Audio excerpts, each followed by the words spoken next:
Listo, muy bien. Entonces vamos a empezar en nuestra red Semilla, y para ello manejamos este nuevo material que es conociendo, 6 pasos conociendo a Jesús, ¿no? Y vamos a verlo allí, como dice en su cartilla, a Jesús como el autor de la vida, ¿no es cierto? A Jesús como el Cordero de Dios, a Jesús como el pan diario, a Jesús como el buen pastor, a Jesús como mi abogado y a Jesús el Rey, ¿no? Entonces ahí estamos. Hoy vamos entonces con la lección número 2. La semana pasada tuvimos la oportunidad de ver la lección 1. Jesús el autor de la vida. Y hoy vamos a ver a Jesús como el Cordero de Dios, ¿no? Jesús el Cordero de Dios. Entonces vamos a estar mirando nuestro material. Hay preguntas, hay versículos. La idea es que contestemos cada pregunta que aparece allí. Y si usted tiene más preguntas o le surgen más preguntas, ¿no entiende algo? La idea es esa, poder que sea algo dinámico, que usted aprenda y que todos podamos aprender los unos de los otros. Bien, ¿lo encontramos allí? ¿Están en sus hojitas? Entonces, Jesús el Cordero de Dios. Y quiero empezar contándoles una historia. Una niña llamada Elizabeth que tenía una gran enfermedad y su única esperanza era una transfusión de sangre. Transfusión de sangre que solamente en ese caso se la podía dar su hermanito más pequeño, porque él había pasado la enfermedad y ya había adquirido algunos anticuerpos. Entonces él podía de alguna manera ayudar a su hermanita, y el médico le explica al niño, al pequeño, que la única manera de salvar a su hermana es que él le dé la sangre para la transfusión de esta misma, ¿no? El niño lo pensó y dijo, si es para salvar a mi hermana, lo haré. Y comienza entonces la transfusión de sangre, el niño acostado en un lado de la cama y la niña en otro lado de la cama. Y comienza a salir, ¿no es cierto?, por las, ¿cómo se llaman eso? Por las mangueritas, ¿no es cierto?, comienza a salir la sangre. Y el niño sonriente comienza a mirar a su hermana, que la cara pálida comienza a cambiar, comienza a tomar color. Y esta sonrisa del niño poco a poco fue desapareciendo. Y el niño preguntó al médico, doctor, ¿y cuando empiece a morir voy a sentir dolor? El niño pensó que le iba a dar toda la sangre a su hermanita y que iba a morir. Pero aún así, dijo que sí. Esto es un gran sacrificio. Y hoy quiero entonces mostrarles a Jesús el Cordero de Dios como el que quita el pecado del mundo. Pero quiero mostrarles a Jesús como el mayor sacrificio que ha habido en la tierra. Es el sacrificio más grande. Así como este niño fue capaz de dar su vida por su hermanita para salvarla, hay alguien que da su vida también por nosotros y se llama Jesús, el Cordero de Dios, el que quita el pecado del mundo.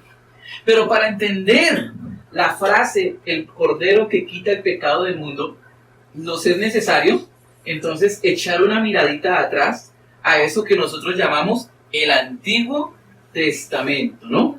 Para conocer qué es eso del Cordero que quita el pecado del mundo.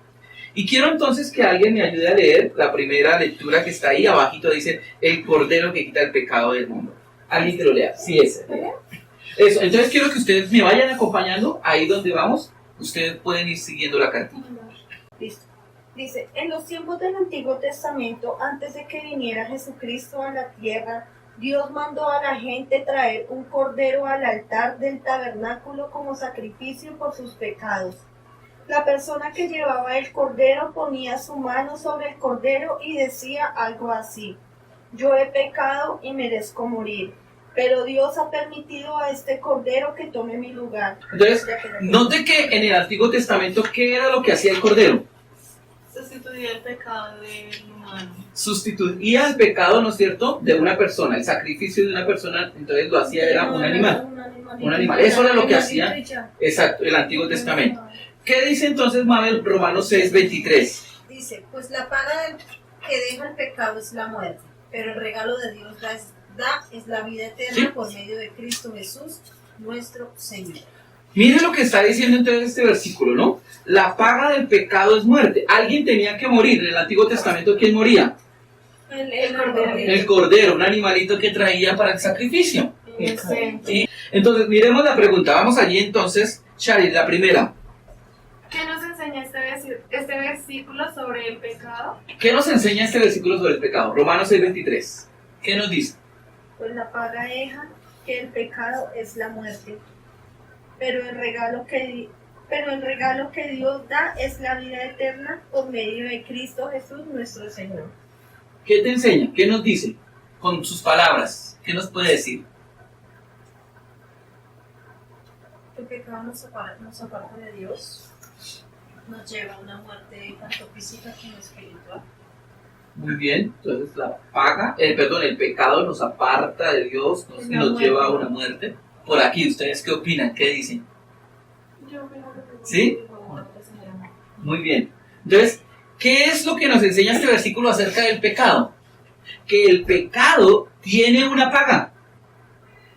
Es decir, esa acción tiene una recompensa. En este caso, mala, ¿no? En este caso, el pecado pues es una recompensa y tiene una recompensa mala. La muerte, ¿no? ¿Y cuál es entonces la recompensa de esta paga? ¿Cuál es la paga de este pecado, mejor dicho? La muerte. La muerte. No hay otro, digamos, no hay otra recompensa, no hay otro pago por el pecado de nosotros. O sea, no esperemos que hagamos lo malo y que vamos a recibir bendición o vamos a recibir un premio de parte de Dios, o no. Siguiente pregunta, ¿qué nos dicen? ¿Cuál es esa paga? La muerte. La muerte. ¿Y la siguiente? ¿Qué era lo que hacía el cordero cuando se traía por el pecado de una persona? ¿Qué era entonces lo que hacía el cordero cuando se traía?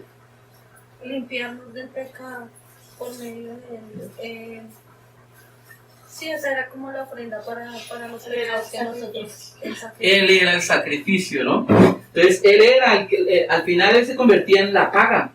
Alguien dice, mire, la paga es la muerte. O sea, que alguien tenía que morir. ¿Qué hacía el cordero? morir. Sustituir, o sea, tomar el lugar de nosotros, de la persona, en este caso podemos decir nosotros, para morir por nuestros pecados, por algo que nosotros habíamos hecho. Es decir, el animal reemplazaba la muerte del pecador para darnos una oportunidad más. Eso era lo que estaba haciendo allí. Pero quiero que miremos un poquito lo que dice Éxodo. Alguien busque Éxodo en su Biblia. Éxodo 12, y vamos a leer del verso 3 al 7. No, ese sí lo buscamos en la Biblia.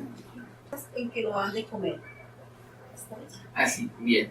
Entonces, note que Éxodo del Antiguo Testamento nos dice que el pueblo de Israel se le ordenaba sacrificar que un cordero por familia sin defecto para en lugar de su hijo, en lugar de su hijo. Recuerden las plagas que venían a atacar Egipto y venía a atacar a todos los primogénitos. Entonces el pueblo de Israel lo que hacía era matar a un cordero y pintar con la sangre del cordero la puerta, ¿no? Los dinteles de la puerta, los bordes de la puerta, y que cuando el ángel de la muerte pasaba de largo en esas casas. Y los hijos de los israelitas que habían hecho ese sacrificio y que estaban, se salvaban. Entonces la sangre de estos corderos terminaba salvando la vida de ellos. De hecho, leamos Hebreos 10, que aparece allí en sus cartillitas, que dice Hebreos 10, 1 al 4. Entonces, note, el sistema de la ley, es decir, el sistema de los sacrificios, era un solo ¿qué? Un anticipo, una sombra, es decir, una muestra de lo que venía, de lo que realmente era bueno. Es como si dijéramos que vamos al supermercado y nos dan una muestra de un producto, pero no nos dan todo el producto. Solamente nos dan como que el anticipo, una prueba de algo, pero el algo bueno está allá. Eso es lo que está diciendo la ley, y el sacrificio de los corderos del Antiguo Testamento está diciendo que es una muestra de lo que realmente va a pasar. Sigue. Tras año. Pues no es posible que la sangre de los toros y las cabras quite los pecados. Miren lo que está diciendo. ¿Qué nos está enseñando entonces estos versículos sobre el Cordero del Antiguo Testamento, ¿qué nos enseña? ¿Qué les deja? No solo era ofrendar los corderos para poder limpiarse de los pecados. Aún así, o sea, siempre necesitaba, yo pienso que siempre, no sé, yo entendí que siempre necesitaba una imagen de Cristo en nosotros para poder cambiar. Claro, pero ahí no estaba Cristo todavía. Entonces, ¿qué era lo Lo que...? que llevaba era como a sentir culpa. Exacto, a sentir culpa, remordimientos constantemente. ¿Y era algo que tocaba hacer? Claro. Que es como lo que realmente nos viene a limpiar definitivamente. Ajá. Que no vamos a necesitar de estar cada ratico y dele con esa culpa y es que tengo que hacer eso. No, porque él se está ofreciendo para siempre. Miren lo bonito de lo que hace Jesús allí. Hace un único sacrificio para siempre. Para siempre. Entonces, ¿quién es el verdadero Cordero que quita el pecado del mundo? Jesucristo, ¿no? Jesús. Ahí no nos hablan, metamos al que quieran ustedes, al que... La Virgen María, gloria al Señor, ella ahí fue la madre del Señor, pero ahí no está ni el Papa, ni están ni los santos, ni están los pastores. El único que pudo dar un sacrificio perfecto por nuestros pecados se llama Jesús. Pero ¿por qué Jesús es el Cordero perfecto? Porque es el Hijo de Dios. Bueno, sí, claro, tienes toda la razón ahí. Pero ¿por qué es perfecto? Oiga, ¿por qué los otros no sirvieron? Porque no es lo único que quita los pecados del mundo. ¡Ay! Te quiero por eso. Porque es el único que pudo limpiarnos del pecado. Es el único que pudo limpiar. Oiga, ni siquiera los sacrificios. Esto nos está diciendo que nada de lo que nosotros intentemos hacer humanamente nos puede cambiar. El único se llama Jesús. Mire todo Isaías contándonos cómo Jesús se vuelve el Cordero inmolado, ¿no? Cómo se vuelve el Cordero que nos salva. Y cómo, según el texto anterior, el que acabamos de leer, cómo es que Jesús llega a convertirse el Cordero que nos limpia del pecado. Note las palabras que están en rojo. ¿Cómo? Pero también, ¿por qué razón Jesús carga el sacrificio o se entrega por nosotros? Lea ahí las que están en negrilla ahora. Todas las que están por ahí en negrito, léelas, a ver, ¿cuál? Una. Nuestros, mire, no estábamos hablando los de él. Mire, ¿cómo entonces Jesús se convierte en ese animalito que vimos al principio, como en el Antiguo Testamento, que pagaba, que era el sustituto del pecador? ¿Entiende qué es Jesús ahora? ¿Entiende cuando usted ve a Jesús como el sacrificio en la cruz? ¿Lo entiende ahora? ¿Qué es lo que él está haciendo? ¿Una sola vez? Y para siempre. O sea, ya hizo un sacrificio, ya no hay nada más que hacer. Ya lo que toca es que nosotros, cada uno, la gente, usted, yo y los que faltan y los que estén afuera, y que hoy usted pueda tomar también la decisión, y los que faltan puedan tomar la decisión. Oiga, si el Cordero de Dios hizo algo por mí, y aceptar eso.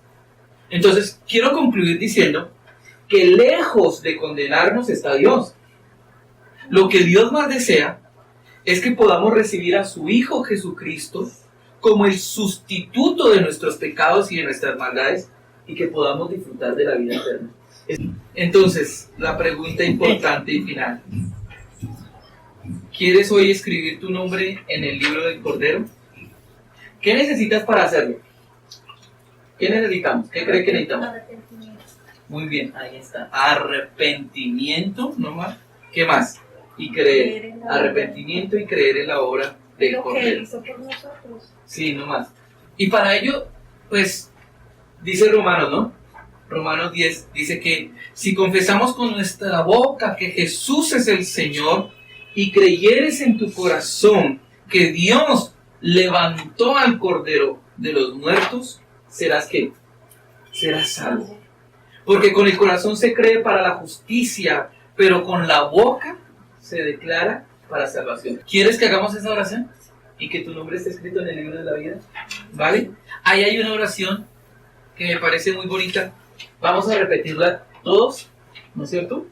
Bien, ¿qué impresión? ¿Qué te dejó? ¿Qué te habló Dios hoy? Cuéntame, alguien. Todos vamos a hablar alguna cosita de lo que haya aprendido hoy de lo que le quedó? Una vez más, que dio su vida por mí, que es el único camino que tenemos para alcanzar la salvación, para tener esa vida eterna que todos anhelamos, pero que depende de nuestra vida, de nuestras acciones, de nuestras actitudes, de poder estar escrito en el libro del cielo. Muy bien, muchas gracias. Arit.